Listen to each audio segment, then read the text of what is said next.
Kin Live, magazine proche du Kinois. Kin Live, la vie à Kin. Ozomo mesano ya kolanda bansango na nzela magazine proche de Kinois Kin Live. Topesi bino mbote pe totombeli bino boye malamu. Bansango na mukuse yango yo. Epekisami ba rassemblement public ya batu ebele na bituka ya Kinshasa. Chopo pe mususu mokano ya vice-premier koyoka motivation ya Jacques Chabani ezali kolandisama na bokono ya Ebola ezali na mboka na ngambu ya C64 mokano ya vice-premier ministre ya intérieur pe sécurité ezali politique pe bakolanda yango te po Ebola ezali déclaré na Kinshasa te. Marche le 8 juillet ezali confirmé pona kosenga botosi ya Mobeko Likunzi. Delice Sanga azalaki bloqué ya kobima libanda ya mboka pona baso médicaux baboto li passeport na ye na DGM simako contrôler Kinshasa école des Afrique ape mokili toyaka liboso na bino pona otelisa manso tokutanaki nango ignorance à latin moko na moko ayeba bokwebe masolo nde tolobi Kin Live magazine proche des Kinois. Kin Live, magazine proche du Kinois. Kin Live, la vie à Kin. Ba papa ba mama bana ya Congo démocratique bipa bien sobozu libaku ya kolanda manaka Kin Live to pesi bino lisusu mbote pe to tombeli bino e bandeli ya poso elamu na mabota na bino édition ya Kin Live ya lelo ekofungwama na bansango oyo. Epekisami ba rassemblement ya batu ebele na mabele ekolo Congo démocratique mingi penza na Kinshasa chopo pe bituka misusu ya mboka mukano ya vice-premier ministre ya intérieur pe sécurité oyo atalisi na nzela ya telegram signé le 27 juin 2026 kosengaka na bayongo bituka ya kocha yango na mosala na koyoka Jacques Chabani ezali kolandisama na bokono ya Ebola ezali na mboka. Kin Live, magazine proche du Kinois. Kin Live, la vie à Kin. Totikala na bansango ya vice-primature ya intérieur pe sécurité kobengisa bato na manifestation pona kosenga démission ya mokonzi ya mboka na eleko mboka ezali na bitumba ezali acte ya haute trahison elobi maître Jacques Chabani atalisaki yango na émission fauteuil blanc ya Jean-Marie Kassamba Toyokai. Le niveau de liberté d'expression dans lequel la République démocratique du Congo se trouve. Vous vous réunissez quelque part dans la ville de Kinshasa, dans une réunion, en plein jour, vous sortez de cette réunion pour dire aux Congolais que le commandant des forces armées congolaises, que lui dirige en opération sur les fronts du Kivu contre l'armée rwandaise, vous, 1, 2, 3, 4 responsables de partis politiques, vous avez identifié une date pour aller les démettre. Vous trouvez ça? Ils ont tort ou raison? Ils ont droit ou pas? C'est des actes de haute trahison. Haute trahison, carrément. De haute trahison. Bon. Parce que lorsque eux, ils descendent le commandant suprême des forces armées congolaises, qui est le premier bénéficiaire de l'action qu'il mène? Qui est le premier bénéficiaire? Ce n'est pas le commandant des forces armées rwandaises. Ah, bon, ils vont apprécier. Qui est le premier bénéficiaire? C'est pour ça que c'est pour ça que ma première réaction c'était est-ce que vous pesez, vous réalisez? Nangambo ya coalition article 64 mokano ya vice-premier ministre ezali politique pe bakolanda yango te molobeli ya lamuka pe cadre ya C64 Prince Penge atalisi ete manifestation to marche na bango ya le 8 juillet 2026 ezali maintenu kino palais de la nation wapi bakosenga mokonzi ya mboka botosi ya Mobeko Likunzi. Batata bamama bandeko bana ya kisasa uyoki ministre ya intérieur membre ya IDPS Jacques Chabani alobiete Ebola e ali na Congo manifestation moko te koki kosalama na Kisasa. Biso na kati ya ADD Congo, na kati ya Lamuka pe ya coalition C64 tolobi ete décision ya Jacquemain Shabani et ali décision moko pamba et ali mokano oyo bazwi na kati ya IDPS na 10e ri nde bapesi Jacquemain Shabani atiango caché ya ministère intérieur. Décision na ye ya kopekisa ba manifestation politique pour na motif ya Ebola et ali décision politiquement motivée et ali décision ya ba mingangate pambate atako moto moko te azui Ebola na Kisasa ba minganga nde balobi yango atako moto moko te ali infecté na Kisasa na Ebola boni yo kopekisa ba opposa batambola pour na Ebola alors que ba kermesse etondi meke na Kisasa bato bako bakangami na ba kermesse na ba 207 na ba arrêt de bus na ba fula pe na ba taxi bato batondi meke na ba wenze ya Gambela na ba wenze ya Selembao ya Masina ya Baumbu ibwenze ya Monene Zando bato batondi meke opekisite na ba terrain ya football bato batondi meke ba kermesse bato bakomela masanga batondi meke na ba fan zone ya Léopard bato batondi meke opekisite pona nini kopekisobe manifestation publique politique. En réalité, IDPS a bangi pe akobanga mingi ki buisan pipa bana Kisasa bana Lukunga bana Mwamba bana Afuna boye baete le 8 juillet biso banso nanzela motako sabinote to kena palais de la nation pour na koloba monsieur Tshisekedi respecter ba texte. Nalobaki yango na ebandeli opposant Delis Sanga président ya lingomba politique en vol azalaki bloqué na aéroport international ya Njili pona kobima libanda ya mboka na ntina ya kokende kozwa ba soins de santé pe passeport na ye ezalaki confisqué to babotoli yango na ba service ya DGM Boyoka ndenge alimboli na telefone ya Israël Mutombo.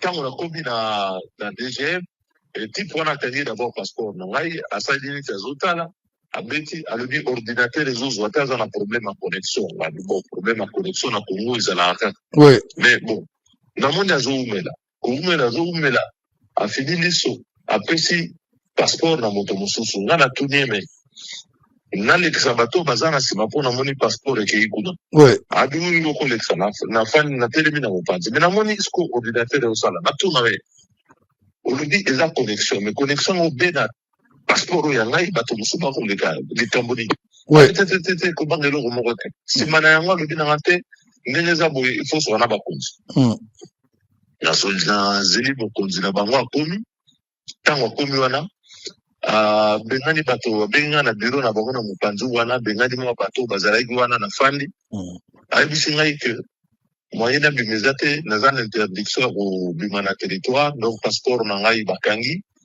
ngana sengi pe bon pesa c'est pas passeport na banita bina raison sur le passeport passeport nous a ukanga parce que vous avez interdiction au bimana territoire bon interdiction pour nani abino ngana éviter mais ils ont interdiction de choses mitindo il faut que la cour de cassation la cour de cassation bon d'abord na comprendre te cour de cassation yambana kaka boye pe la ngai ba yusanga yango na poste frontière même si ngana na bokono na okende parce que il faut na kutana ba mensa abino ye moyen te so ina go benga ba kokana ngaba benga tout ça na cour de cassation to ko la lumingo donc ba bureau ça la raté tout ça bon na comprendre que mali na posa te na bima nde bakangi ngai ba lobby na ko bimate pe na zoni ndako mais avant na komawana la tikala kozwa te mukanda moko euti cour de cassation et le bina ngai nana problème songolo pakala donc nana ebili kambote. Professeur docteur Jean-Jacques Muyembe pe professeur docteur Tarsis Salou bazalaki décoré na mokonzi ya mboka na grade ya ba commandeur ya ordre national ya ba léopard distinction oyo epesameli bango kolandisama na komi pesa ya batu ya mayele oyo pona kobikisa baimboka Congo démocratique na ba maladie ndenge na ndenge. Banganga mayele mibale bakenda nsango na maimatali bokolongono ya nzoto pe basali makambo ya minene na bomoi na bango po nekolo Congo démocratique. Professeur Dr Jean-Jacques Muyembe Tamfumu pe professeur Dr Stanislas Sulu Maseb Amwanga batombola maki na mokonzi ya mboka Félix Tshisekedi na ordre national ya ba léopard na molongo ya ba commandeur. Mbano oyo ezali pona boyebi na bango na komi pesa na bango pe kolakisa boyebi na kosalela mboka. Professeur Jean-Jacques Muyembe Tamfumu azwi mbano ya lokumu pona contribution na ye ya makasi na bokundoli virus Ebola na 1976 pe komi pesa na ye na ntombwana ya Inerbe o azali kokamba uta 1998 pe atomboli na molongo ya ba référence pe outil stratégique azwi mbano pona komi pesa na ye na prise en charge intégrée ya mama pe mwana na komi pesa na ye na bokoti ya radiothérapie na traitement ya cancer nekolo Congo démocratique po na mokonzi ya mboka Félix Tshisekedi grand chancelier ya ordre nationaux décoration oyo etalisi reconnaissance ekolo na bana mboka ya nsomi oyo boyebi na bango esungi po na kobatela population pe kotombola mayele na boyebi ya mboka kino na mikili misusu. Professeur Dr Jean-Jacques Muyembe Tamfumu, votre nom est désormais indissociable de l'histoire de la santé publique en République démocratique du Congo, en Afrique et dans le monde. Depuis plusieurs décennies, vous avez consacré votre intelligence, votre énergie et votre vie professionnelle à comprendre, prévenir et combattre certaines des maladies infectieuses les plus redoutables de notre époque. À chaque urgence sanitaire, à chaque flambée épidémique, à chaque moment d'inquiétude pour nos populations, votre expertise, votre sang-froid et votre sens du devoir ont constitué pour la République un appui précieux. Professeur Dr Stanislas Sulu Maseb Amwang, la nation vous honore aujourd'hui pour une œuvre médicale, scientifique et institutionnelle d'une portée remarquable. Gynécologue obstétricien, cancérologue, praticien expérimenté, chercheur et bâtisseur, vous avez mis votre expertise au service d'un objectif essentiel, améliorer concrètement la santé et la vie de nos populations. Vous avez également joué un rôle de pionnier dans l'introduction de la radiothérapie pour le traitement du cancer en République démocratique du Congo. Au nom de la nation, je vous exprime notre reconnaissance. Vos parcours nous enseignent que la grandeur ne réside pas seulement dans les titres accumulés, mais dans l'utilité d'une vie. Sima ya kolata ba médaille, balongi banso mibale, ba pesi matondi na mokonzi ya mboka pona reconnaissance. C'est avec une immense fierté que je porte aujourd'hui cet insigne de commandeur de l'Ordre national des léopards. Mon parcours a été jalonné de risques et de reconnaissance, mais il attendait sa consécration nationale. Vous l'avez rendue éclatante, Monsieur le Président, et je vous en exprime ma profonde gratitude. Cette reconnaissance m'autorise à regarder mon passé avec sérénité et à croire, lorsque viendra le terme de mon parcours terrestre, que je pourrai partir en paix, avec le sentiment d'avoir rempli et accompli ma mission ici sur terre.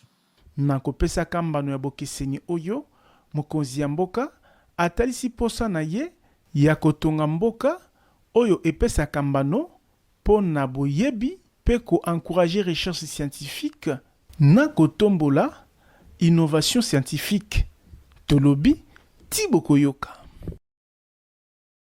Un policier basilisi formation na école ya police ya Kasangulu na Ituka ya Congo Central cérémonie o esukisi formation na bango elengelamaki samedi na bokambami ya vice-premier ministre ya intérieur pe sécurité oyo abengi bango na discipline, professionnalisme pe éthique na mosala na bango. Promotion ya yambo ya kozala formé sima ya réforme ya police ezali na cadre ya bokoti na misala ya loi ya programmation 2026-2030 oyo ebongisi recrutement pe formation ya 90 000 policiers pour na renforcement ya sécurité na mabele ekolo Congo démocratique mobimba. Ba autorité politico-administrative pe vice-gouverneur ya Congo central, ba policier ya sika oyo, ba lapaki seleka, ya kosalela mboka na loyauté, discipline pe intégrité. Na cérémonie oyo, ba salaki pe ba démonstration ebele, lokola ya police ya proximité, ordre serré, éducation physique pe sportive, self-défense, pe ba technique ya maintien, na rétablissement ya ordre public. Wanaye kozwa maloba, vice-premier ministre ya intérieur pe sécurité, abengaki ba policier ya sika oyo na discipline, professionnalisme pe éthique na musala na bango. Asengi na bango, ya kosukisa ba anti-valère, et bebisi lokumu ya police, lokola lolombo. La sécurité n'est pas seulement une question de force. Elle est aussi une question de confiance. Une police efficace est celle qui protège sans abuser, qui intervient sans brutaliser, qui rassure sans intimider, qui applique la loi sans discrimination et qui reste constamment au service de sa population. C'est pourquoi la formation que vous venez de recevoir doit faire de vous des policiers conscients de leurs responsabilités, respectueux de la hiérarchie, proches des citoyens, attachés à la légalité et engagés dans la protection des personnes et de leurs biens.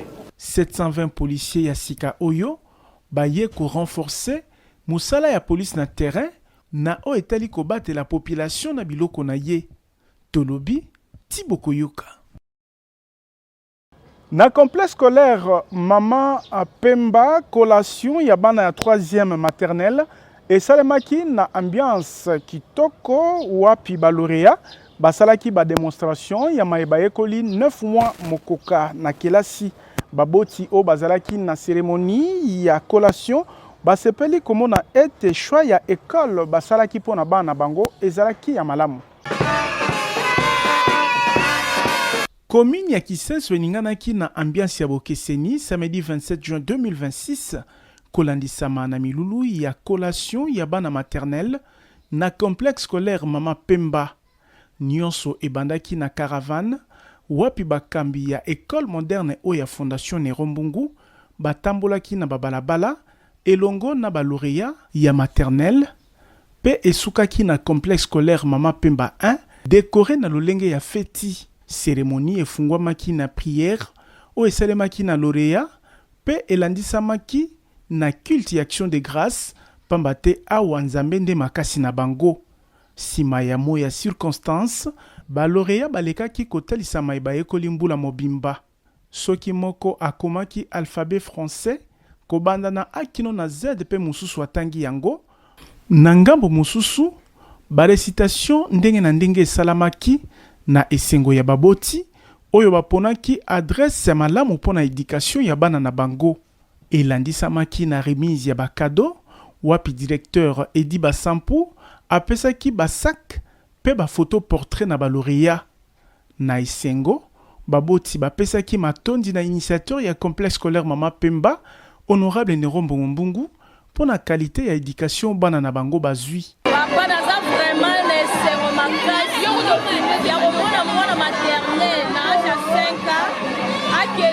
Koma alphabet de A à Z akomi patanga moye moko na aja 5 kasi susu vraiment ezaki soki awa te donc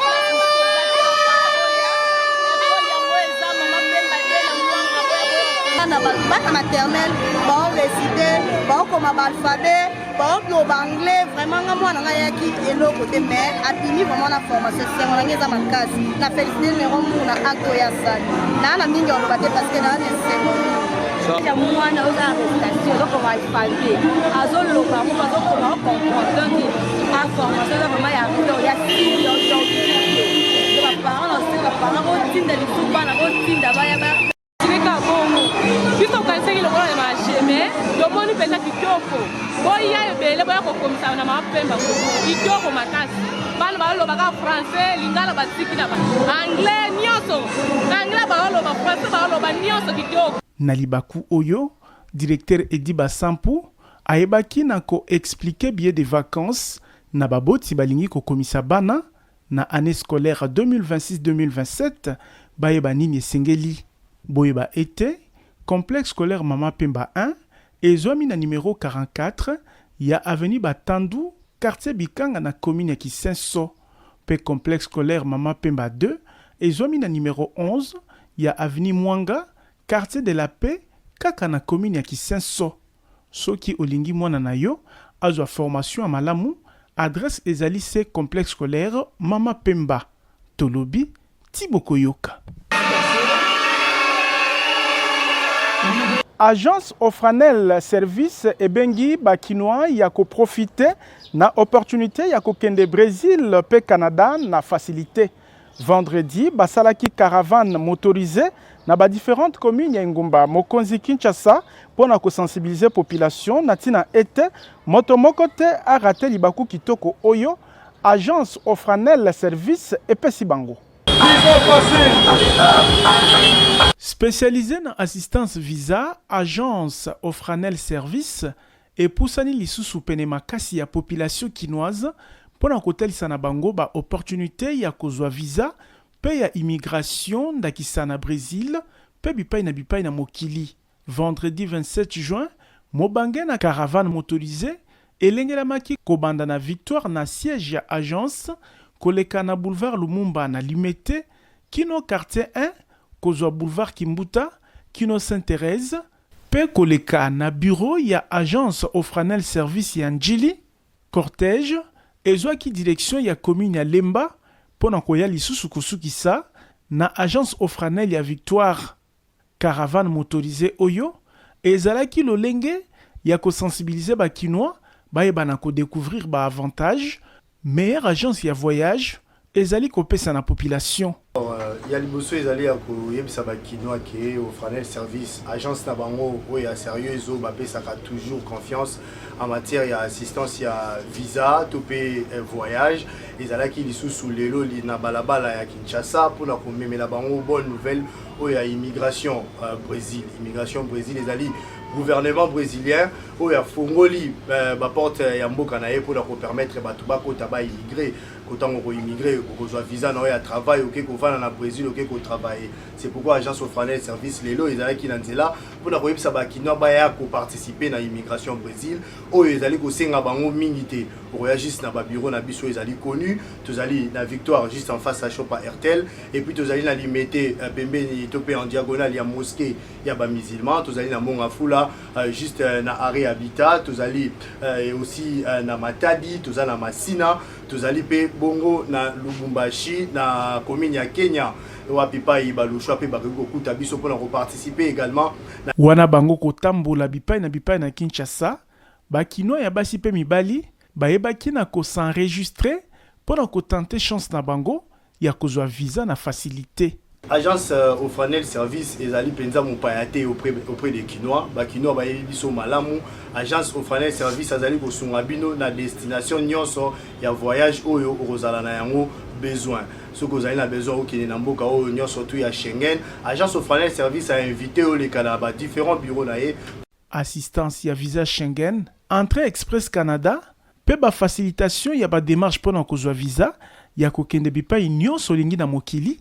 Ezali kokoba boyeba ete na agence Ofranel Service mbongo futamaka na suka ya ba démarche soki ozwi visa nulle part ailleurs. Tolobi Tibokoyoka.